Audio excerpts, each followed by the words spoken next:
Hello, hello! So in my last video, I shared with you about one of my favorite activities called Corre and Círculos, and I detailed all about how to use it in your classroom.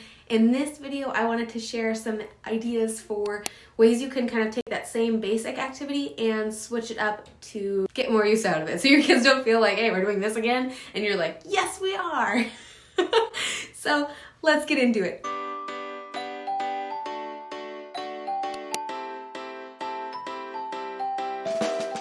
So option one for ways you can use Corre in your classroom is still up behind me.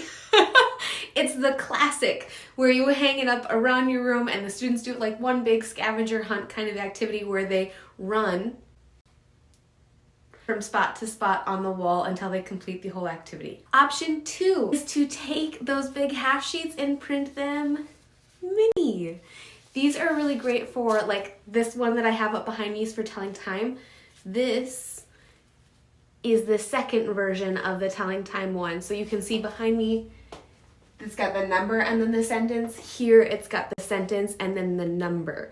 So what they are expected to produce is different, right? Same skill, two different ways for them to practice it. So I take the second version of the puzzle and I just print it really little and we do it like a little puzzle on our desks, okay? Another option with the mini version, you could do it with a half sheet version too. I think it's easier with a mini version, but honestly, whatever I have copied, is to just play I have, who has with your students. If you're not familiar with I have, who has, basically they each have a card or two in front of them and they play like they're playing Corre, but out loud. You're gonna start with one of the sentences and you're gonna say like, who has 9, 10? And so then a student is going to say, oh, I have 9, 10.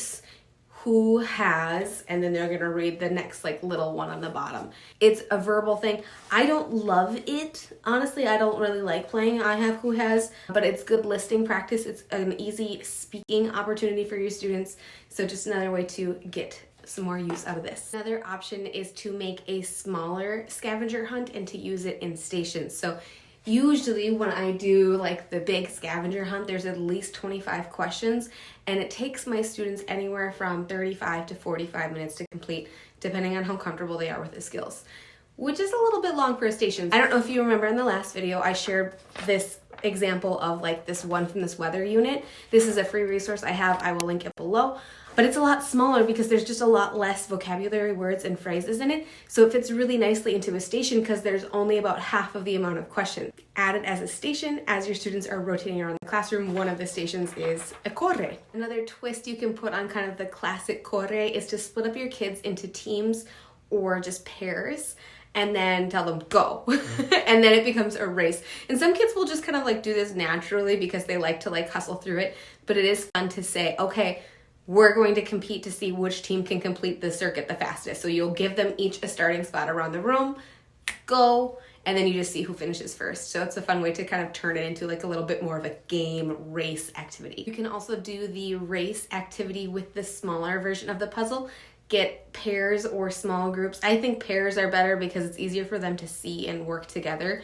But split your students up, give everybody a mini version of the puzzle, say go, and we see who can do it the fastest. And depending on how comfortable they are with the skill and like how fast they are, that might be something we'll do a couple of times. So then they'll flip them all back over and they'll scramble them all back up and then we'll say go, and we'll see who can win like 3 rounds or something like that. Okay, the last example that I have for you, surprise, surprise, came out of pandemic/quarantine teaching where my students weren't physically in the classroom with me. So it basically combines using the scavenger hunt pieces as a puzzle, but we do it digitally. I put them on Google Slides and the students have to drag the slides around the screen until they all go in order. Super simple way to do it. It's a good way to do it individually. I hope that this video has been helpful for you. As always, I will put links to everything in the description below. If you like this video, make sure you give it a thumbs up so I know. If you have any questions, drop me a comment. I'm happy to help you. Don't forget to click that subscribe button and ring that bell so that way you get notified of any new videos and any new content that I create for you. All right, I hope you have a great rest of your day. See you in the next one.